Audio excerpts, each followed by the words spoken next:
everyone, and thank you all for taking the time to brave the freezing snowy weather here in London to make it to these rather salubrious surroundings here to join us for this Alliance Breakfast Club in partnership with Philanthropy Age. I'm Charles Keidan, editor of Alliance, a global magazine covering philanthropy around the world. I'd just like to first of all thank Ivy for hosting us, and indeed our friends and partners at Philanthropy Age for their partnership, both in hosting us today, but also for the work that they did on the issue that we're going to discuss, the issue of Royal Philanthropy. We literally wouldn't be here discussing this topic without Philanthropy Age, and in particular Leonard Stool, the executive chairman of Touchline, but also at the back there, and also the editor-in-chief at Philanthropy Age. And you'll be hearing a bit more from his colleague Joe, who guest edited the issue, in a moment. So the objective of today's discussion, in common with all of our special features, is to illuminate one particular topic that we look at in depth. Today that topic is royal giving, royal philanthropy, what it is, what it does, highlight key trends, issues and perhaps even controversies. Looking at the content from our feature. On your seats you'll find not just copies of Alliance and Philanthropy Age, but also evaluation forms, and it'd be great if you can fill them in at the end to tell us how well we've achieved that objective, so that we can hopefully improve for future events. And if you are so minded and you don't already, you can also subscribe to Alliance with a 20% discount today. So we'll be tweeting under the hashtag with the handle Royal Philanthropy, and there will be a live stream of what's being discussed here on Facebook. In a moment I'll introduce my co-panelists.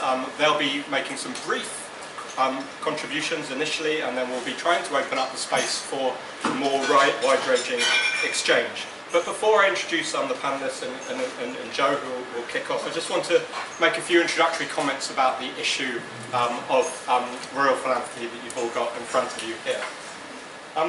First of all, the issue was the product of a four-way non-profit media collaboration with guest editors Leonard Stool and Joanne Bladd to my left from the Philanthropy Age magazine based in Dubai. They brought coverage of royal philanthropy in the United Arab Emirates, in Saudi Arabia, with a very, very interesting interview with Princess Bandari, and perspectives from royal giving in Qatar.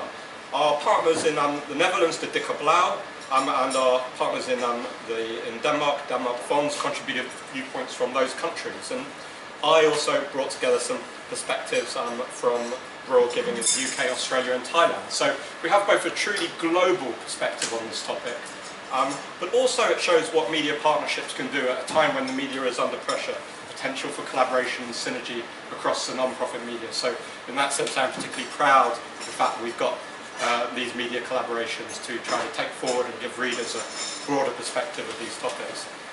But even more importantly, the issue highlight an increasingly important role for the philanthropy-focused media to investigate more objectively questions without fear or favour. If philanthropy is to improve, it needs more scrutiny. And this brings us to the topic of today's discussion on royal giving, because royal giving is arguably, at least to some, the most elite and opaque form of high philanthropy, most immune to scrutiny, maybe more than others. As Joe notes in her article, that it's easy to be dazzled by the alignment of power, profile and patronage that accompanies royal giving. But at the same time, obviously, it can be a clear force for good, using influence for good. But at a time when elites, including philanthropic elites, are being challenged, it seems timely that royal philanthropy is also part of the journalistic coverage of philanthropy more generally. Not so much to prescribe answers or exercise judgments, but at least to start asking exploratory questions. So it's in that spirit that I'm delighted to introduce our panellists. In a moment, you'll be hearing from Joanne Bladd on my left, managing editor at Philanthropy Age, who will be reflecting on some of the comparative points in royal giving around the world. On my right is Rob Abercrombie, the Director of Programmes and Partnerships at the Royal Foundation of the Duke and Duchess of Cambridge and the Duke and Duchess of Sussex. And Rob will be sharing his long experience in the philanthropy sector, well before his current role, as well as your new experiences and perspectives. And don't worry, we can abbreviate that to the Royal Foundation.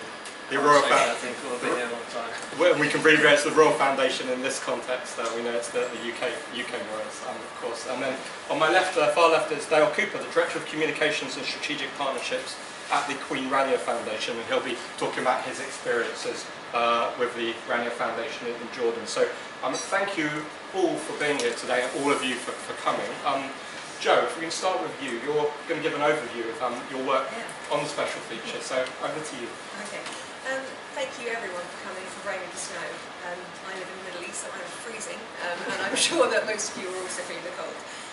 It was a great pleasure to edit this issue, not least because, as Charles mentioned, I edit Philanthropy Age, so it's quite a treat to work on someone else's magazine. It's sort of like all of the fun and not really much of the responsibility, which is nice.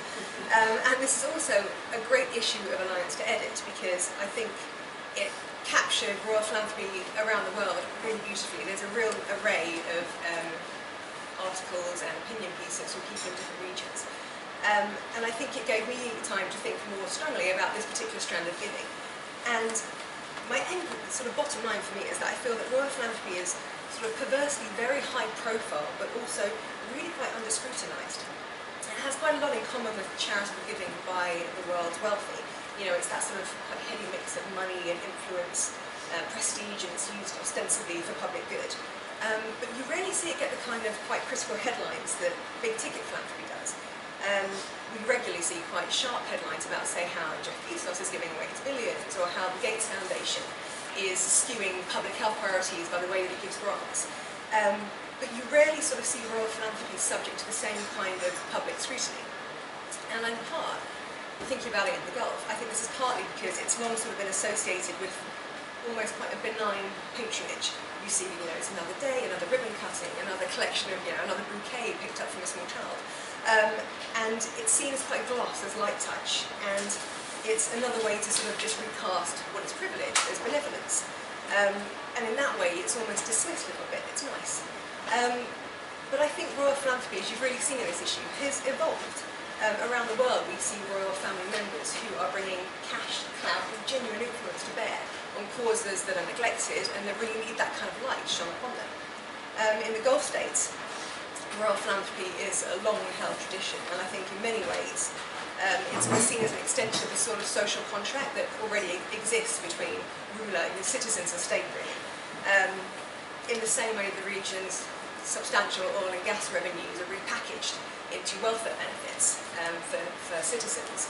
I think Royal Philanthropy, you know, it's sort of called, that's called the ruling bargain. It's been dubbed between the sheikhs and their citizens. I think Royal Philanthropy has been seen as sort of part of the same obligatory government largesse, and that's been the case whether that giving benefits the domestic population or poorer Arab or Islamic countries abroad.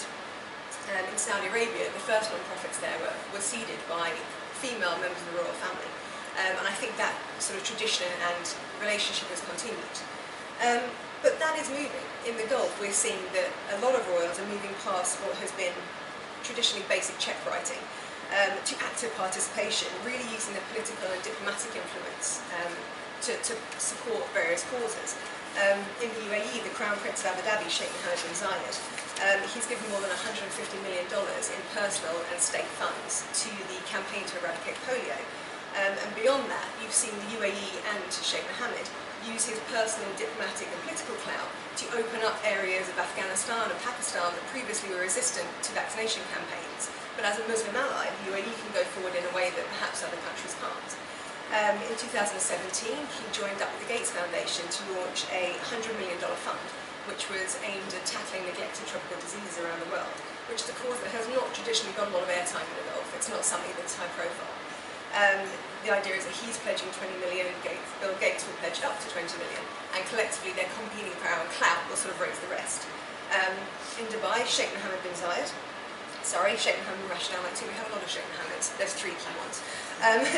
He oversees 33 charitable foundations under one sort of umbrella, and they gave $490 million in 2017 in 68 countries. In Kuwait, we've seen Sheikh Sabah, who's done a huge amount to bring attention and funding to the cause of Syrian refugees long after it's dropped off global headlines. He's still banging the drum for support in that space. It's not light touch patronage. It is strategic, in many cases, large-scale giving of influence, of money, of clout. And we've seen that elsewhere around the world. In this particular issue, I think, you know, in Thailand, you've seen a granddaughter of the king who is using her position to lobby for the reintegration of women prisoners into society, a cause which is unattractive both to donors and to Thai society. But she's using her position to move that forward. In the UK, we see Princes William and Harry, who have pushed ahead with a high-profile campaign to bring mental health into the public gaze and to really tackle the taboos around it. It's just one of many charitable initiatives. Looking back at their mother, Princess Diana, did arguably more than many others to put the cause of landmines on the global agenda. That footage of her walking through a field of landmines in Mongolia, dressed in body armour, made headlines around the world. And when you look at those kind of examples, I think it's easy to say Royal Philanthropy is a force for good. Royal Philanthropy is power used well. You know, that it sort of represents an act of non-obligatory generosity and benevolence, and then to stop there and not necessarily think further about it. And I think we do it a disservice in that sense, because I think there is, as with all other forms of giving, we should hold it up to the light. The same sort of scrutiny that we give to high-level philanthropy around the world should also be applied here. It's appropriate to ask hard questions in the form of philanthropy, which is in itself born of privilege. And it's a product of an economic agenda which supports the few over the many. It's important to recognise the agendas behind royal giving are generally personal, they're often opaque, and they're largely immune to public scrutiny. You know, where is the evidence that royal philanthropy works well? Where is the evidence, and how are we defining how it works? You know, could this money be used more effectively elsewhere with another charity in other people's hands? In cases where royals lend their patronage to particular causes, where are the other, potentially more impactful charities missing out because of that swing of influence? You know, these questions are particularly relevant in cases where you see royal wealth appears largely indistinguishable from state funds. You know, and there are questions around how that influence is used. In the Gulf, for example, some of the largest charities, state-backed charities, are seeded by rulers, and there is a quiet expectation that local business leaders and corporates will fall in line with that and will give to the same causes. One Dubai-based business leader said to me that it's a form of informal tax in a region where we technically have no tax. In the UAE, it's illegal to fundraise for charities that don't have state approval. And you will face a veritable thicket of red tape to get approval, at least a year of your life, I would imagine. Donations to state-backed charities are effectively the path of least resistance if you are a government, if you're an organisation or a corporation or a school who wants to fundraise. You will by default give to these charities because it's the easiest way to do so. And in this way, we sort of see private giving as steered to fall in line with government philanthropic priorities rather than acting as an alternative to it. And if you go further down the line, it means that as you see state-backed charities control the bulk of funding, private philanthropy then ties into this, but becomes a form of soft power that then just supports the wider country's objectives in that space. And that collapse between private and public giving is concerning because it not only narrows the ways in which social issues are addressed and which social issues are addressed, but whose voices are represented in that process. And in this modern age, I think royal families, they face a lot of pressure to adjust. I think royal philanthropy should face pressure to adjust. There's much to celebrate about this giving. I think at its best, it can be a way to ignite long-term meaningful change, but at its worst, it's opaque, and it can be a way to exert control. And I think the bottom line for me is that it should not be above scrutiny, and it should be something we pay more attention to, because that is the way to ensure that we get more of that sort of impactful philanthropy that we all need. Thank you very much, Jo, for those introductory remarks. And if you read only one article in this issue, I would point you to Jo and Leonard's article on page 34 to 39, which sets out in a bit more detail some of the issues that Jo has sketched here. It's a really fascinating and thoughtful and analytical overview, capturing some of the qualities of royal giving, but also some of the areas where maybe scrutiny and questions should be asked. Just before I do return to Rob, just want to ask you just one or two follow-up comments. Do you think that royal philanthropy and state power can be disaggregated in the areas in the Gulf where you work? I mean, you mentioned the Crown Prince of Abu Dhabi's work to combat polio in Pakistan and Afghanistan, and you said committed $150 million in personal and state funds. So how do we know where state funds begin and personal funds, personal philanthropy continues?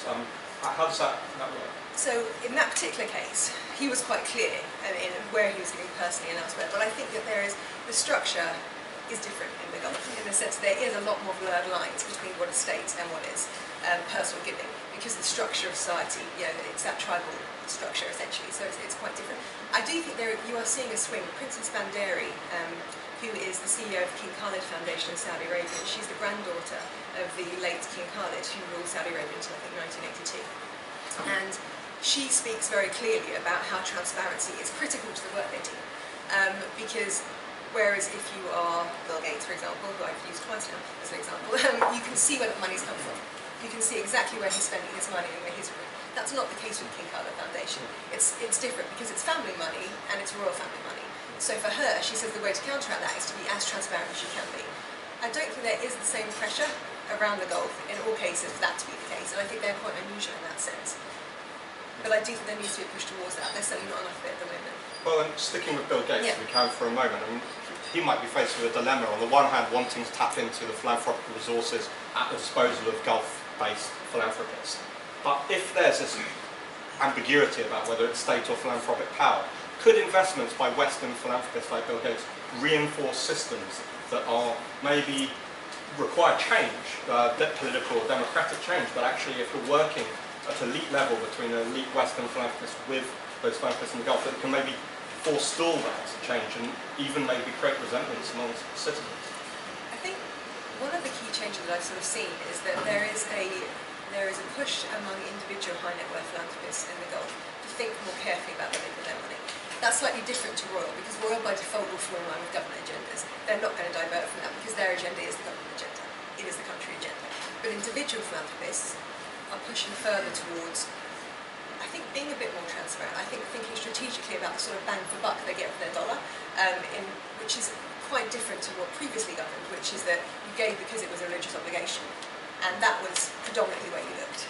And there are numerous examples. I mean, you're going to speak a lot more eloquently about this than I am, but the Queen Rania Foundation genuinely is doing innovative work in Jordan, and it's work that doesn't just apply within the borders of Jordan, but will apply to the entire Arab region and further afield.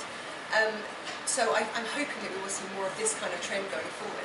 But as it gets more high profile, as the social problems that we see in the Gulf become more pressing, youth unemployment issues such as that, there will be a force, there will be pressure, increasing pressure, for there to be more transparency and a lot more scrutiny of where that money goes and how.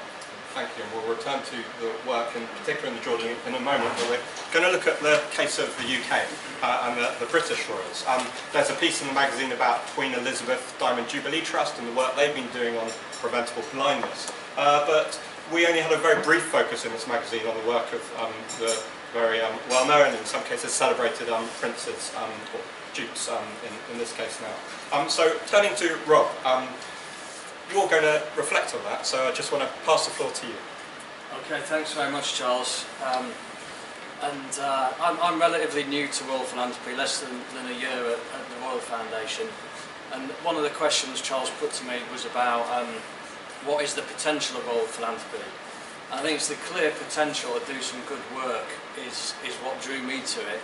I think the Diana, Princess of Wales Memorial Fund, I don't know what it is about Royal Philanthropy, they're given to very, very long names. But that was a great model of what can be achieved, I think, and that was in my mind when I saw this job. Also the work of the Princes and the Duchess of Cambridge talking about mental health. You know, we've gone from stiff upper lip to talking about childhood trauma in a generation. I think that's quite remarkable. So that's what drew me personally to it, and I should emphasise I'm here kind of in a personal capacity. And I think, you know, what I hoped about the potential is to some extent has appeared true. So the amount of access you can get to government, the ability to do deals with other funders, the ability to corral resources, whether it's in academia or in the charity sector, is amazing. You know, I've spent years working in the charitable sector, most of it not in the funder world, and we've toiled for years and years to try and achieve the things that it's possible to achieve quite quickly in this privileged position.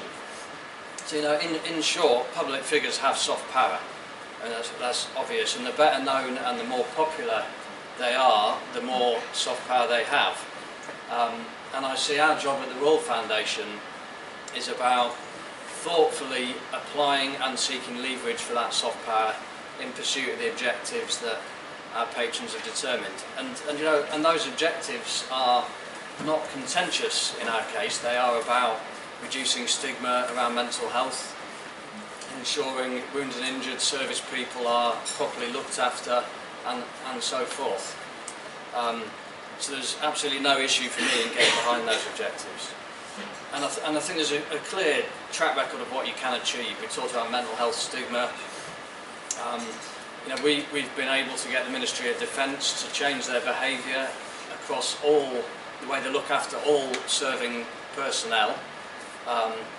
In our work on the illegal wildlife trade, we've been able to corral task forces in the finance and transport industry and get them to change their behaviour. These are things that would be quite difficult to achieve, not impossible, but quite difficult to achieve from the perspective of a normal NGO.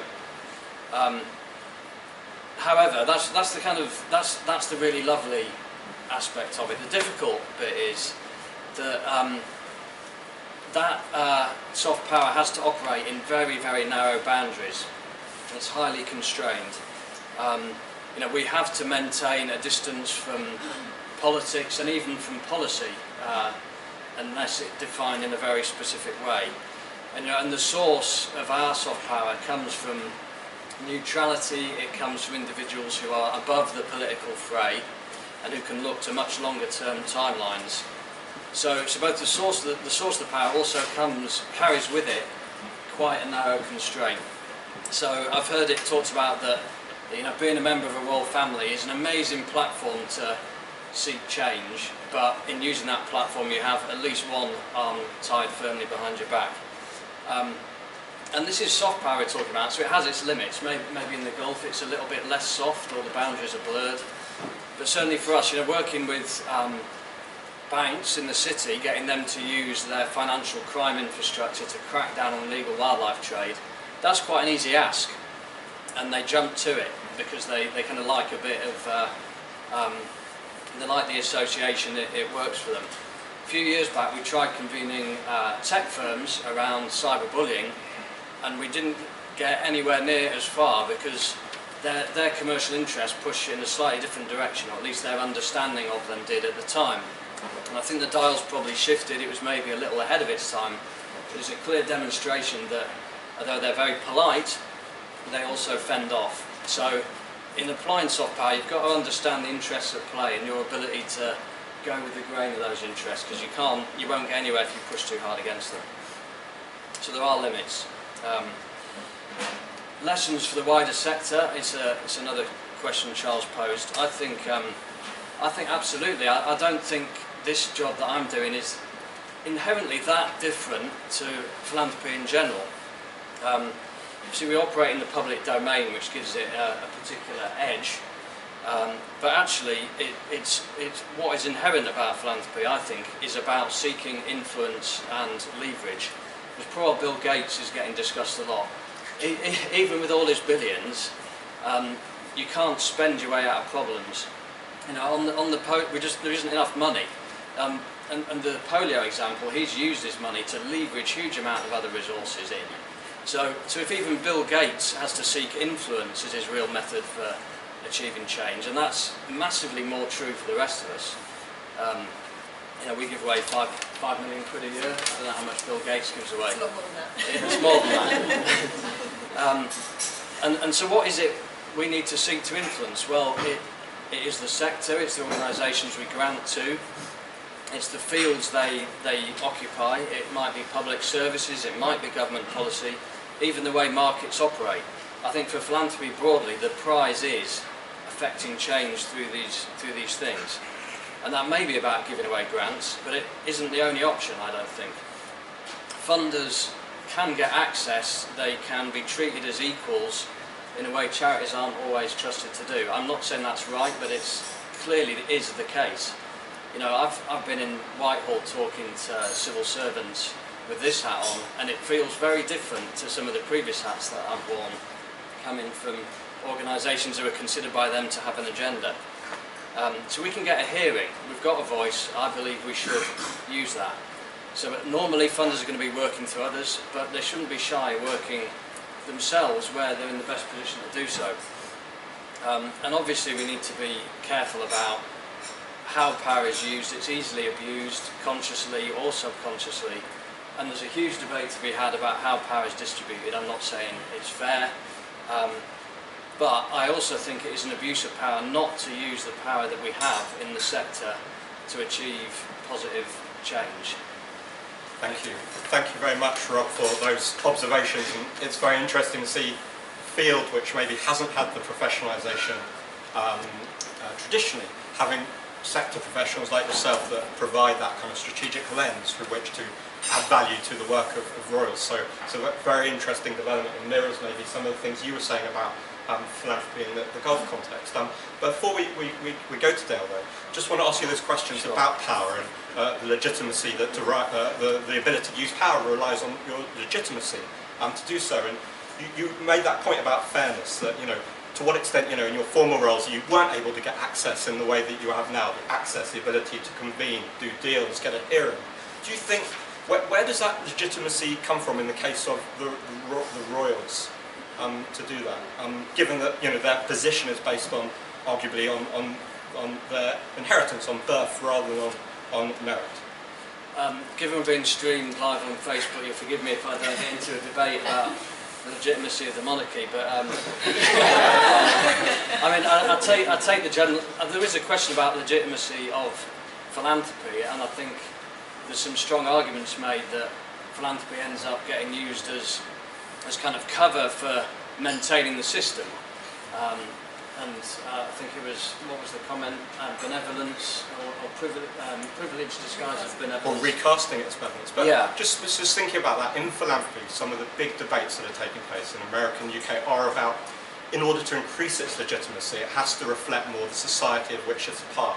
And one way of doing that is diversification. Diversification of the voices of beneficiaries, of the workforce, and indeed the boards. So I just wonder what the implications are for example, for the board that you have, which kind of seems to read more like a roll call of the kind of financial, diplomatic elites rather than the people you serve. So do you think there's going to be needed to find more ways to build that legitimacy, or is it just the fact that there's this celebrity influence just allows you to be free to pursue your mission? Yeah, it's a good question, and I was going to say on the last point that I think in a way the legitimacy issue is almost more acute in corporate philanthropy, where there might be real questions about the balance between the harm or the good that's been done in earning the money and how it's spent, and we've seen that with things like Sackler in this country. And personally, I take a pragmatic view. You know, whatever your opinion on how wealth is distributed or the monarchy, these are things that I can't change, but I can see the potential to do some real good here, and I think our principles can as well, and that's been demonstrated with things like mental health. But you're right, there are, I guess, for institutions that are in some ways small c conservative, when they start, and we're a relatively young organisation, there probably is a tendency to reach for the great and the good a bit, because they are the people who are known and trusted. And we know that's something we need to change, but it's a gradual process. But I think this month we're launching a new website that is going to be significantly more open about our objectives, the impact we're achieving, and so that we want to make strides in that direction. And one final question that just relates to some of my experiences running a foundation itself, where we came across, if you like, the more kind of high-profile philanthropy, the more celebrity end of philanthropy, and there was always a question about whether it's enough for celebrities to give their profile, their status, or whether they should be giving money. And in your case, I just wonder, you know, should the Duke and Duchess be, or do they give money to the Royal Foundation, or is it just they bring in money that they can then use based on donations they receive? How much should they be giving financially as well as their time? Well, I can't comment on how much they should or shouldn't. The model for us is that we raise money from donors, usually from major donors. All our money comes from that source, and we raise around £10 million a year that way. The finances, the Royal family, I am by no means an expert on, but I think the younger generations don't at the moment have access to huge amounts of money that they could channel into a foundation that might come later. So the foundation basically lends its name in order to be able to leverage resources rather than the Royals giving their own money. And not just that, for them, this is their work. There's a very strong sense of mission here. You know, they put their time and their energy both publicly and behind closed doors, because they recognise that their influence and their celebrity is an asset we can use to effect positive change. So this, for them, this is their work. Thank you. There's no doubt, you know, causes like the mental health and the Heads Together campaign have at least been able to ventilate debates about mental health that can change the context in which decisions about public spending on mental health can be discussed. So I might very much reinforce what you're saying about the impact they can have. So thank you very much, Rob. We'll turn to Dale over in the Queen Rania Foundation's work in Jordan. Over to you. Thank you. And like Joe, I'm kind of, to answer, I'm more used to sunshine than snow, so it's quite a novelty. So I guess if I just kind of give a quick overview of what we do and kind of what the drivers, what the necessity is for our work in the region. So our mission is to deepen and accelerate improvements in education, not just in Jordan but across the Arab world. And we do that through research, we do that through piloting programs, and we also support policy change. And we kind of wrap that up in something that we call test pilots and scale. So I guess we're kind of quite unusual for a Royal Foundation in that we do advocate, we do deliver programs, and I think it's important to stress, given the comments that have come before, the Queen Rania Foundation isn't funded by the Jordanian taxpayer, and we don't receive any money from the Royal Court, from the Diwan. So all our fund or all our income, like the Royal Foundation, comes from philanthropy, comes from fundraising. In terms of kind of the need for our work, and I think there's this perception that actually the Gulf is very rich, and of course that's true when you look at Qatar or the UAE. But it's also quite polarised, and there's parts of the Gulf that suffer from extreme poverty. And to give an example, when I first started at the Queen Rania Foundation, I visited a school up in Erbil, which is on the border with Syria. And the school was in the basement of a block of flats, occupied two kind of ordinary standard apartments. And within that block, or within that those two apartments, 400 children were being taught. And in each classroom, so the average size of a UK bedroom and living room, there was 40 children being taught. There was no electricity, so they were being taught in the dark. It was winter, so the kids were sat with water halfway up their shins. And I went home that night and I said to my son, if you ever complain about school. But there's this kind of huge pressing need, and there's 14 million children that are out of education because of war or conflict. And Her Majesty has this wonderful take. She says that if you think there are problems in the Middle East now, look in 5-10 years' time, when that whole generation, that lost generation of children have grown into adulthood without any formal education. And of course what fills that gap is crime and extremism and so on. So we kind of know those statistics. So essentially what we're trying to do as a foundation is to take that Syrian refugee girl, we're trying to give her an education, bring her up to the same level as her international peers, as efficiently and effectively and as fast as possible. And if I can just pick up on one of Joanne's points about the social contract, and in my part of the world, our part of the world, philanthropy or Bedouin culture has this fantastic history of gift giving, of hospitality. It stretches back thousands of years, and it's not just a virtuous act because it's one of the pillars of Islam. It's also a tool of statecraft, and I think it was first mentioned in 3rd millennium BC in Egypt.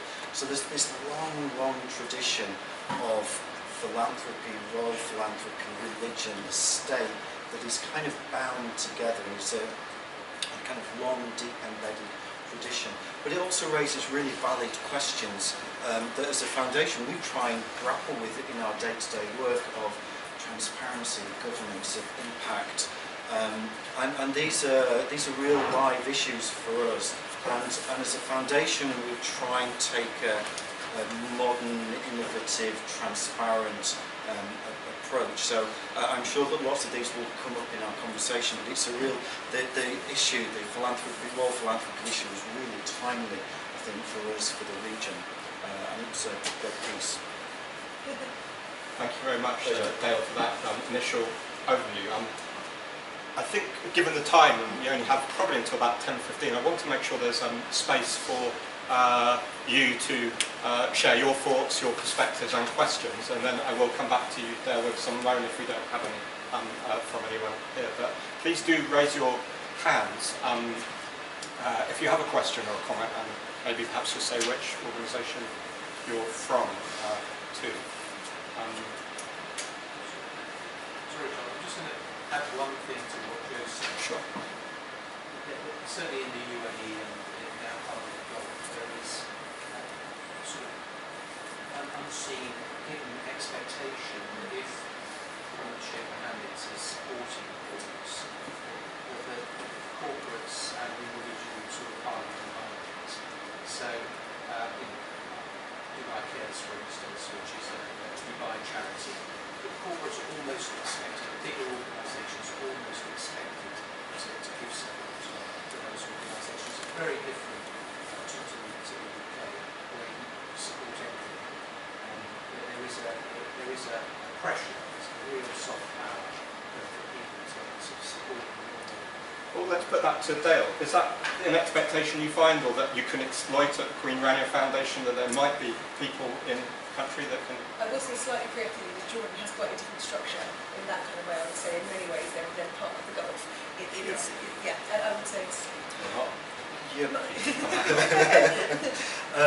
Because of a quirk of geology, Jordan doesn't have those hydrocarbons that the rest of the Gulf enjoys or has access to, and therefore Jordan actually is more of a recipient rather than a donor nation. So it does give a kind of unusual or different flavour to philanthropy and to Royal Philanthropy. But I guess to pick up on that social contract piece, how it sort of manifests itself in Jordan is the Royal family give incredible support and endorsement to charities and to kind of social enterprises, and they encourage the active participation of the corporate sector in helping solve and alleviate some of those social issues. And it's kind of interesting that those comments you made about there is a tacit understanding that the government creates a more benevolent environment for business growth and business opportunity, and in return corporates actively support social responsibility. It's not in Jordan. It's not quite as explicit as a tax. It's just it's an understanding that it's the right thing to do, and the royal family therefore they promote and push those particular social causes. And I think that there is that sort of difference as well, that Jordan economically is very different to all of the Gulf, the parts of the Gulf, and the social pressures that Jordan has in terms of the sheer quantity of displaced residents from Syria and refugees that came across. It has stretched resources in the country to breaking point in many areas, in healthcare, education and others. And there is a keen sense, I think, more so in Jordan, particularly in the wake of the Arab Spring, among companies. They understand that if there is not a stable society, there is not a stable anything. It impacts on your ability to run business, it impacts on your ability to profit. So I think that post-Arab Spring there is slightly more of an understanding that as the corporate sector you need to have an investment in society.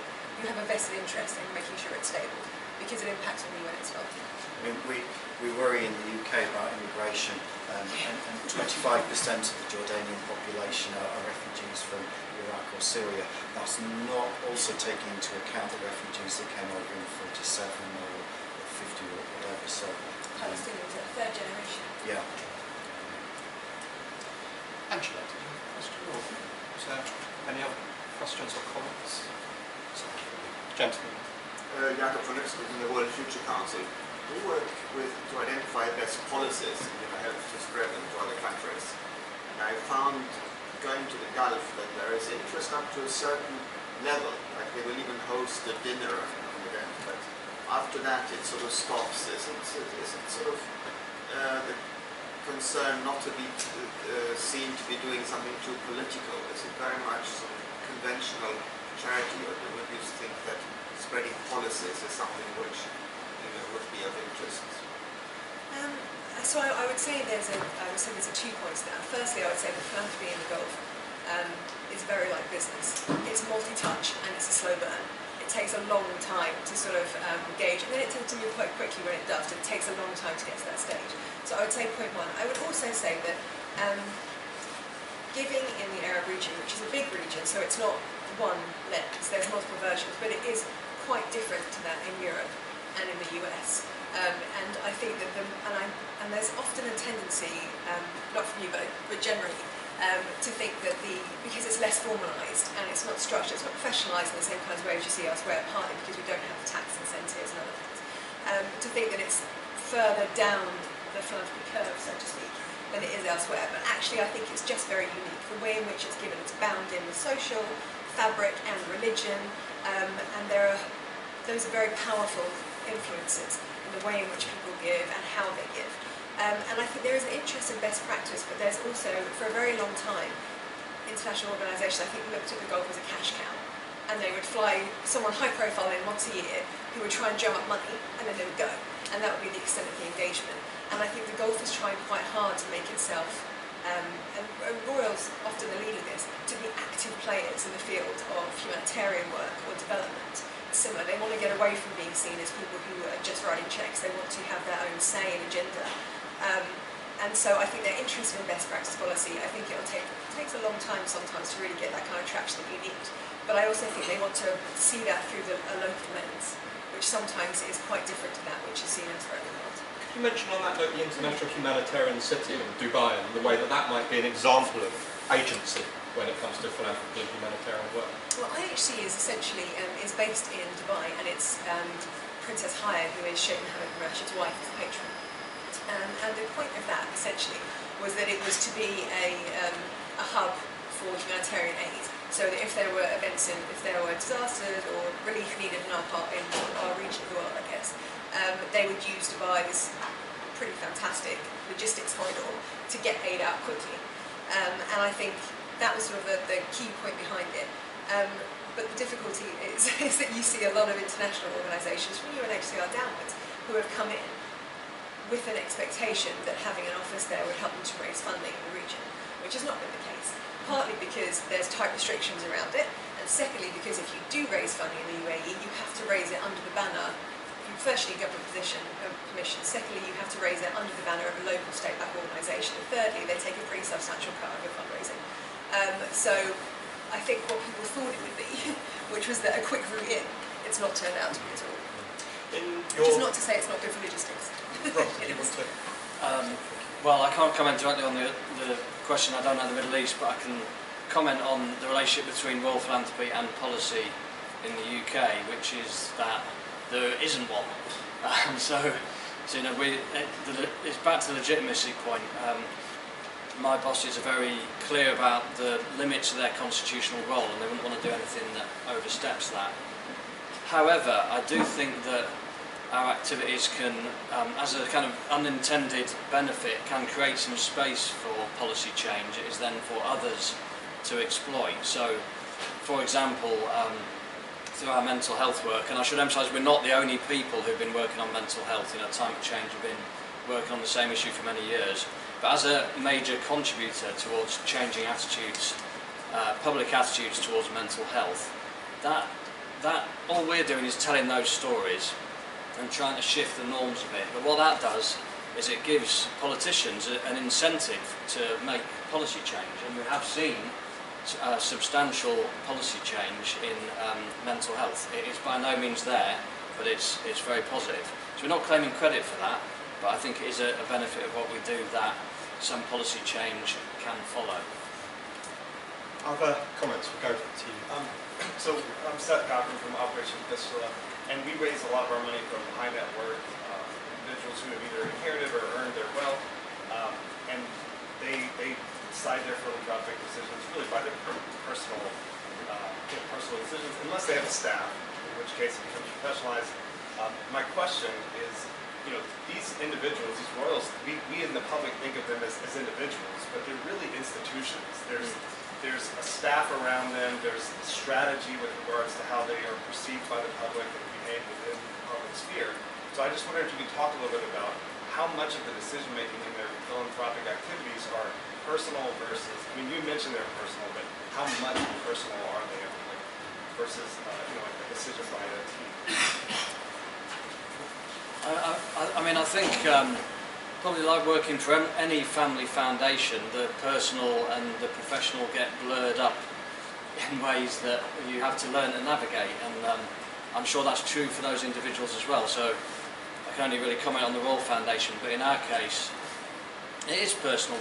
The objectives we're pursuing are ones that are meaningful to those individuals and ones that they want to spend a good chunk of their lives working on. You know, they are committed to trying to change the world in those ways. But because of the institution and the role of the institution in British society, they are very constrained, both in the objectives they can select and how they can pursue them. Dale, what about in your case? How personally driven is Queen Rania's foundation's work by Queen Rania herself? Yeah. So I think it kind of speaks to that point about transparency and quite often Royal Philanthropy isn't, and it's right that we ask those difficult questions and that Royal Philanthropy should be scrutinised. Education is a passion for Her Majesty, but we have an independent board of directors, of trustees. We have that are not political appointments.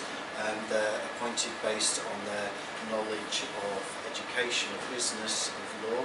So there is a kind of a separation in terms of that influence.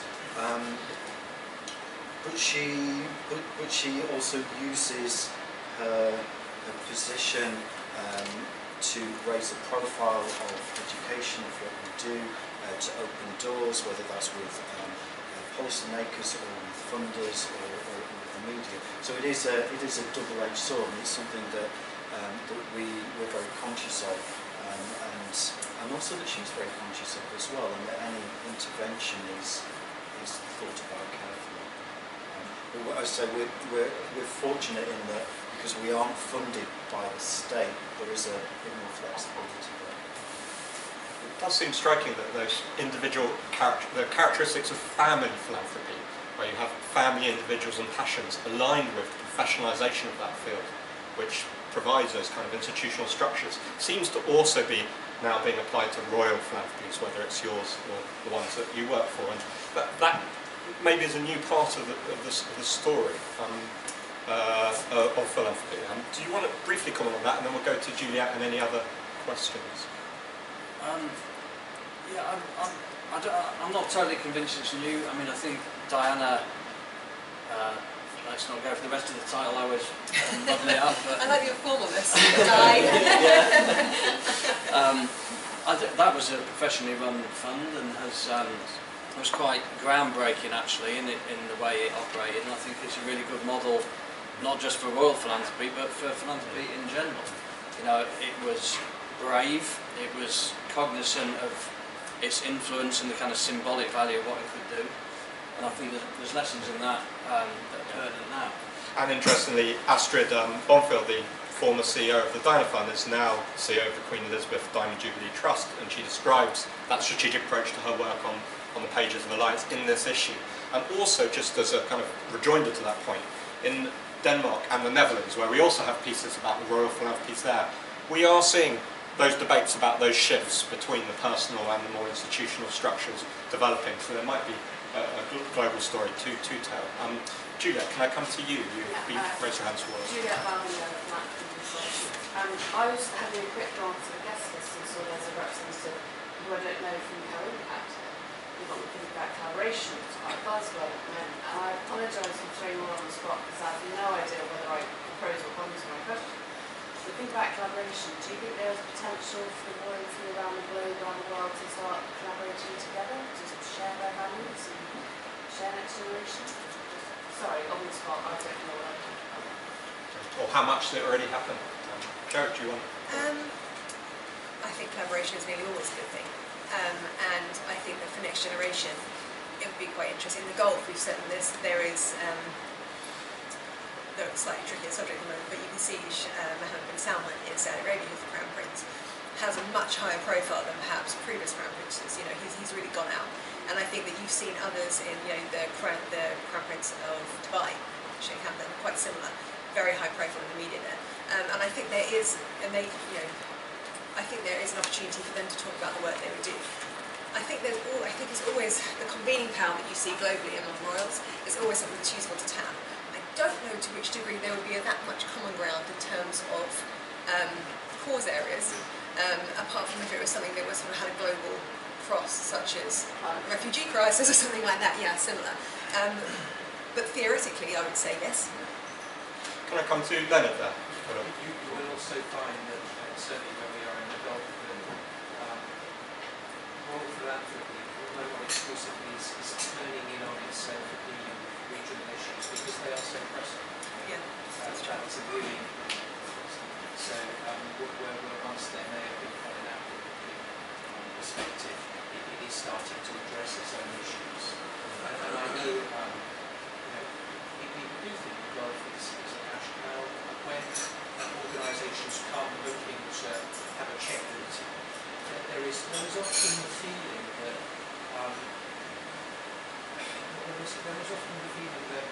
we know best, do it our way, and I think there is a sense of wanting a donation rather than working in collaboration. But I think it would be perhaps a lot more effective if people work with and took advice from, as well as coming in to bring something prescriptive.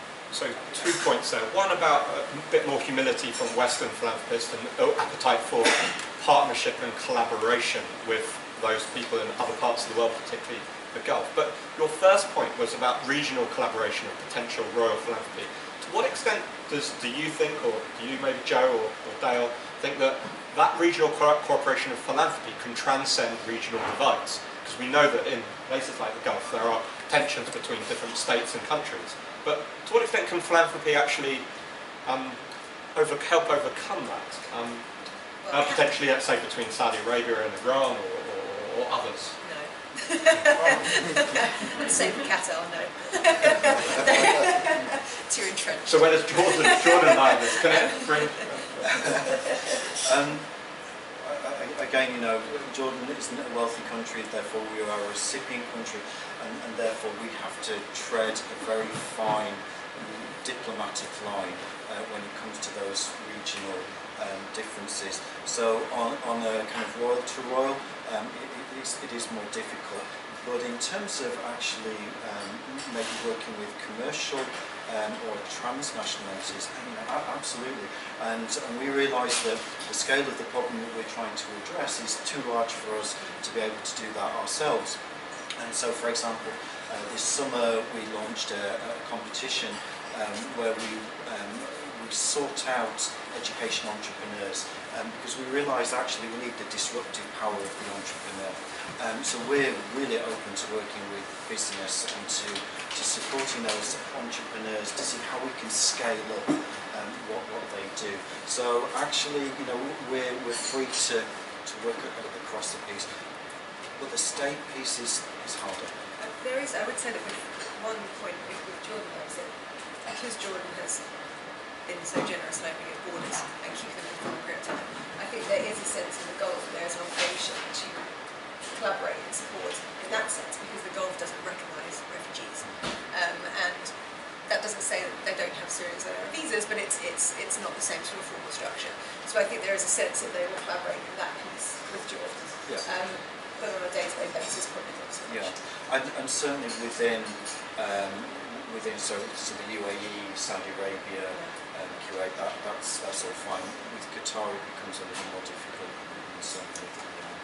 We've talked a lot about state power and philanthropic power. One issue we haven't talked about so much, though you referenced it, Joe, was religion and the role of faith in informing some of the thinking about philanthropy in the Gulf. Would you like to comment a bit more on that aspect of giving? Sure. I mean, I think that it's religion is inherent. The two are completely intertwined in the Gulf. That doesn't mean that you will not see people who give for strategic reasons now rather than religious, but it stems from the social fabric of the region, which is religion underpins all of that. There's an obligation to give, you're expected to give, and there is, until, as someone pointed out to me actually when we were talking about measuring philanthropy and seeing an impact, and she said to me, Emirati lady, and she said to me, you know, in Islam, the fact that you have given, you trust that the results come back to you. You don't need to measure the results in the same kind of way because there is just an essential trust that you've given to the good and it's going to come back to you, which I thought was quite interesting. I hadn't thought about it in that way before. But there is definitely a step towards thinking strategically that there's a sense of you give to other poorer Arab countries, you give to other poorer Islamic countries because you have. It's just inherently driven by religion, I think, and it always will be. So religion being a huge driver of giving, but raising some maybe ambiguities about how that giving might manifest itself. Yes, I think that's fair as well. But I think there's cultural swings in that as well in terms of that agreement between that ruling bargain of saying that the ruling power is maintained because of the distribution of wealth. Are there other questions or comments? Anyone here? Hi, yeah, I've got a comment. It's, I guess, more focused at blog, but also quite broad. I'm Emma Goring from the Stroke Association.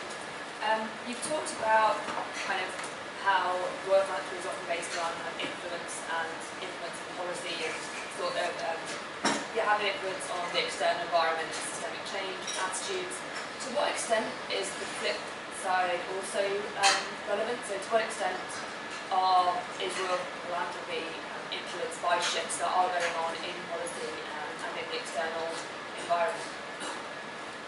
I think profoundly.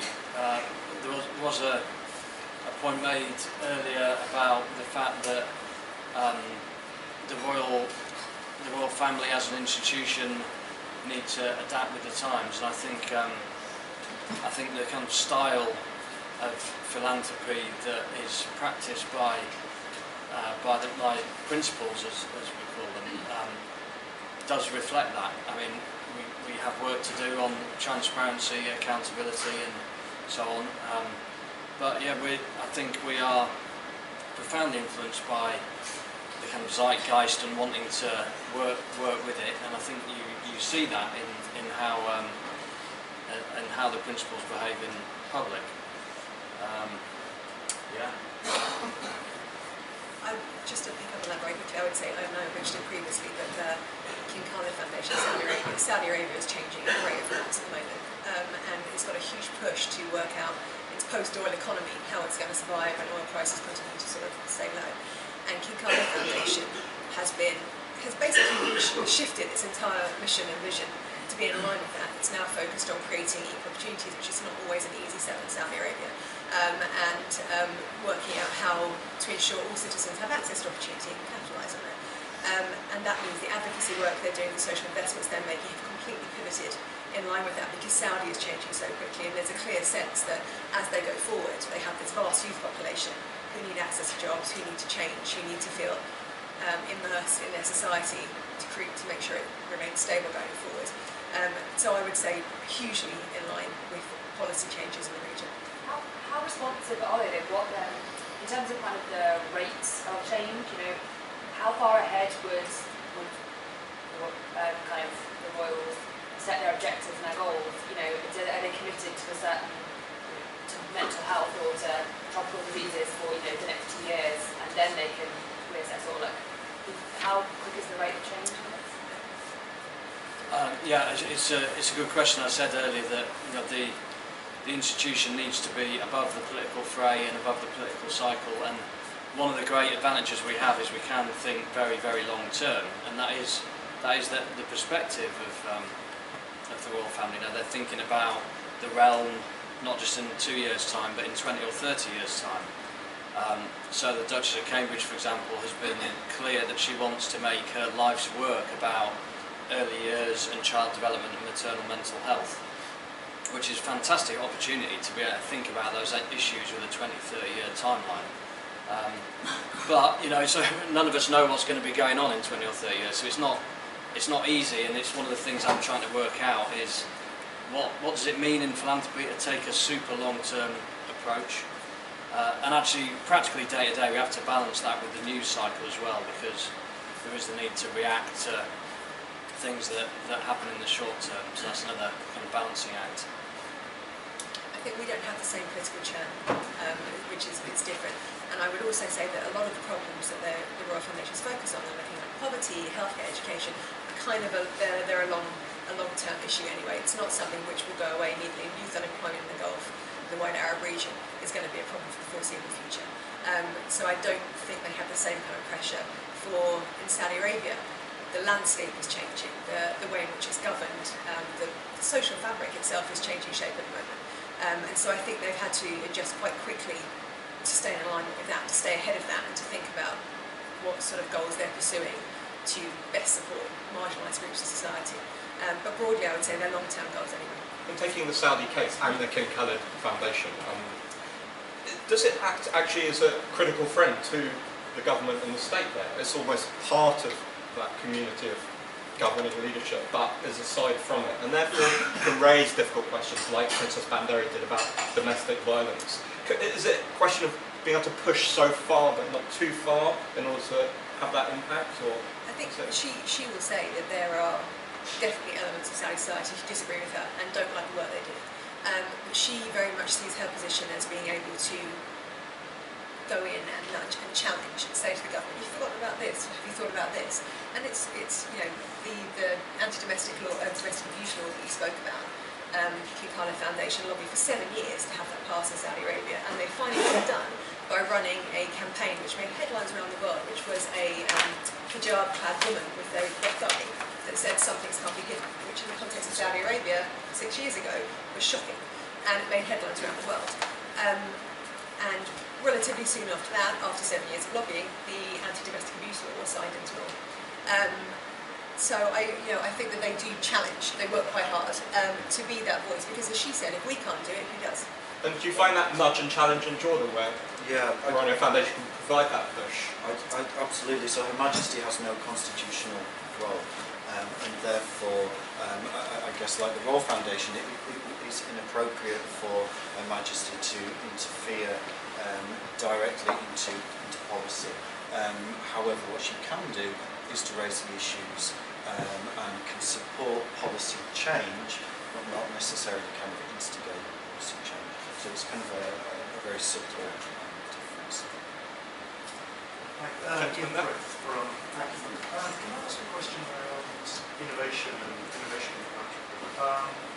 I suppose it's really good to get a feel for what different royal families are doing in different areas, and whether it's mental health or whether it's poverty, or but a lot of the philanthropy at the beginning is still quite traditional. I think it's really interesting to hear from Dale a lot of the work that the Rania Foundation are doing, especially with a really forward-thinking board in terms of, yes, there are big challenges around education, but rather than throwing money into building schools, actually thinking about how can you take a bet on entrepreneurs to deliver those solutions by using relatively modest amounts of money catalytically to support entrepreneurs in creating potentially schools. But I know there's a quite big push on education and technology as a driver for change. It'd be interesting to get some thoughts on other sorts of innovative practice across royal families and otherwise. Yeah, sure. Thank you. So that kind of education, technology, tech innovation is a big feature of what we do. And as an example, one of our flagship initiatives is called EDRAC, and it's the Arab world's leading online learning platform. So most of the content on the internet is in English, yet most of our population only speaks Arabic. And so we've created this high quality, free to use online learning which covers K-12 plus continuing development. And that's been running now for 4 years with about 2 million learners. But it was that kind of real, so Her Majesty kind of saw it, or saw the idea. We got seed funding, we've run with it, and we're about to spin it out.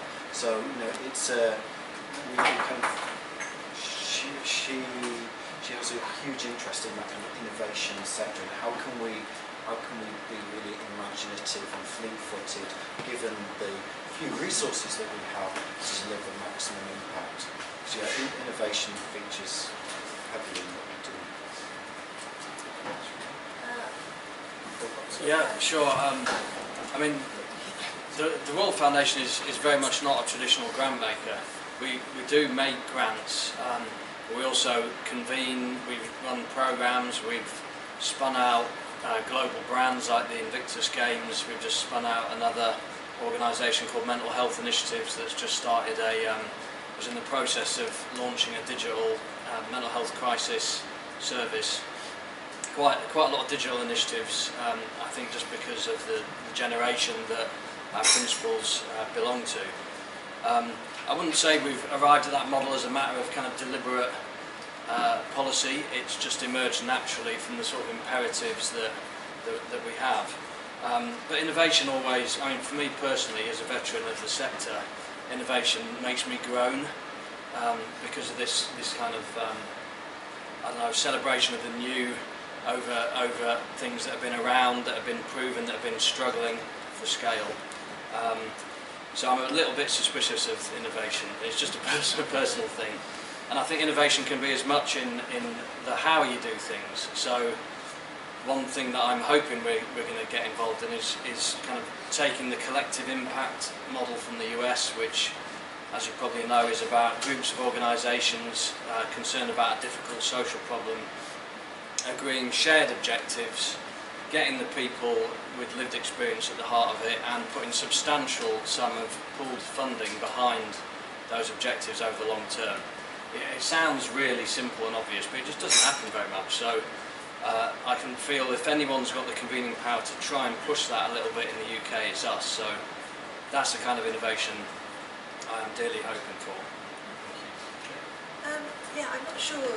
I think just to pick up on the point about the DRAC, Queen Rania Foundation does great work. The DRAC is an opportunity for whether you are a young woman in a remote region of Saudi Arabia who wants to continue a learning journey, or you're a Syrian refugee in Germany. It's the first platform of its kind that's opened up that sort of world of online learning to Arabic language learners, which is incredible. I would say that one other example that I have find quite interesting is in Ras Al Khaimah, which is a small emirate in the UAE. The Royal Foundation there, the Advocacy Foundation, focuses almost entirely on research, heavily within the education space. But what they do is they use their grants really carefully to bring in foreign faculty to study. And part of the grant means you have to study in the UAE, you have to work within Ras Al Khaimah, and they have built up quietly over the years this fantastic research data bank of applicable research that's helped them sway policy towards the overall goals that the UAE has of being a knowledge-based economy by sort of 2030. And it's not the most bells and whistles innovation, top-end changing, but I think what they've done really well. And they're the only foundation of its kind in the region, in the Gulf, that I know of that does that. And it's a quiet way of showing how you can be innovative with a relatively small budget that has really long-term, seeding an ecosystem really in the emirate, which I find very interesting. Thank you. Thanks. It's a great example of what can be achieved even with relatively small resources. Now we've only got time for a few more questions. So if you over on the other side of the aisle have some burning questions about Royal Philanthropy. I know there's a gentleman there. We're going to just round up 2 or 3. Is there anyone else apart from? You can have a second, last one if you want as well. If there's nobody else, so we'll go to you. Lovely. Martin, Western Union. Just sort of expand upon the previous point, but also a couple of others from Rob and Joe about papers and innovation. Do you think that there is a need, or indeed a right, I suppose, to start to exercise the sort of burgeoning trend of commercial contracts as opposed to the more traditional grants, just giving mechanism that philanthropy sort of covers all? What do you mean by commercial contracts? Commercial contracts in terms of sort of deliverables, in terms of the actual execution of whatever the remit might be, whether it's education, whether it's rebuilding villages, giving for humanitarian disaster. And there's a lot more commercial contracts being brought in where there's stricter, I suppose, measures before tranches of funding are released. It's almost like a venture philanthropy. Exactly. And final question from you, and then we'll please respond to both. Well, I don't know if you've come across the F20, which is we have set up in 2017 to parallel with the G20 Foundation work. I was interested that the King Pilot Foundation actually joined last year, because the founding statement is very much a kind of set up in Germany, very much supports on climate change, very, very strong statement. So that was also interesting for political reasons. And just a question, how is the rivalry with Qatar affecting the philanthropic work? Well, Qatar's like the Voldemort of the Gulf, we don't speak it. We in the rest of the region are not there with. It's a very sharp line at the moment. There wasn't a huge amount of crossover philanthropy. Qatar, historically, has always punched above its weight in terms of sizing and elsewhere in terms of the work that it's done, the philanthropy that it's done. Its Qatar Foundation is focused very clearly in some areas, and there hasn't always been a lot of crossover with the rest of the Gulf anyway, and I think that it's continuing to do the sort of work that it's always done. Which is largely focused on domestically, but also focused on the countries in which the majority of Qatar's low-income workers come from. They do a lot of work in those countries to improve educational access for young generations and around housing and poverty and those sorts of things. So there wasn't a lot of crossover, so I don't think that it's been a huge difference. We have seen on occasion a couple of philanthropic conferences in the UAE represented from Qatar, which is more of a thaw than we've seen elsewhere. But no, I would say that remains a sharp line, and I don't see that changing in the near future.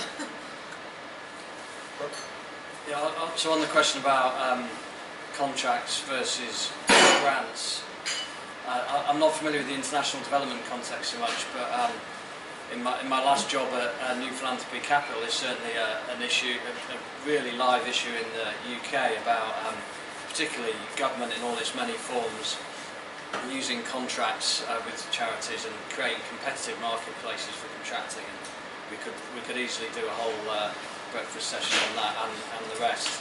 But I suppose all I'd say is I'm a huge fan of grant funding, and grant funding that is done with the minimum of restrictions. And actually that is, I think, possibly for action rather than design, what we generally practice at the Royal Foundation. And I believe if you select organisations carefully whose interests are aligned with your own, then why do you need to hedge them around with restrictions and with bureaucracy? Find good organisations and then back them as unconditionally as possible and pursue the ends that you both believe in. That's my take.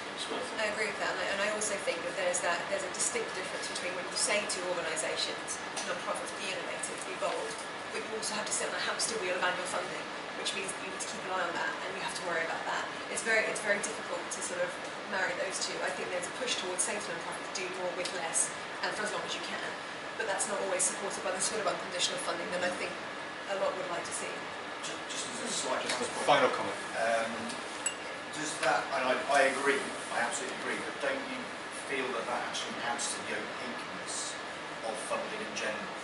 Because then it's kind of, there's your pot of money, do with it what you please, and there's no reconciliation, I guess.